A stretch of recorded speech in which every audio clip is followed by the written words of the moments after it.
Наргум, персидский посол в Москву, узбеку, в Париж. Ни один народ в мире, мой милый узбек, не превзошел татар своей славой или величием своих завоеваний. Этот народ поистине владыка вселенной.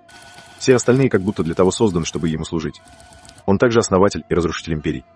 Во все времена он проявлял на земле свое могущество, во все века он был бичом других народов. Татары дважды завоевали Китай, и до сих пор он от них в зависимости. Они господствуют над обширными владениями, составляющими империю, Могола. Они владыки Персии и восседают на престоле Кира и Гестаспа.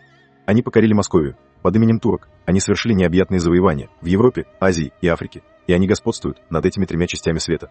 А если углубиться в более отдаленные времена, то мы увидим, что от них же произошли некоторые из народов, уничтоживших Римскую империю.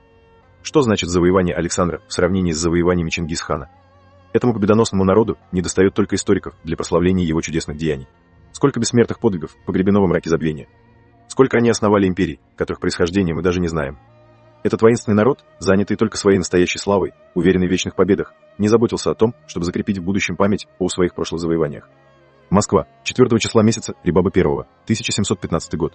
Монтескье, персидские письма, перевод с французского, Санкт-Петербург, издание Л. Ф. Пантелеева, 1892 год. Сейчас уже достоверно известно, согласно Жамигат, Туарих, Рашид ад-Дина, что могулы являются всего лишь одной из ветвей тюрков, такие же, как кыпчаки и агузы. В одно время эти могульские племена стали могущественным и многочисленным народом, и все тюркские племена, проживающие рядом с ними, в совокупности, тоже стали зваться могулами. Точно так же, как ранее они все звались татарами, в честь одного воинственного тюркского племени татар. На Западе, вплоть до XVIII века, всех тюрков называли татарами или тартарами.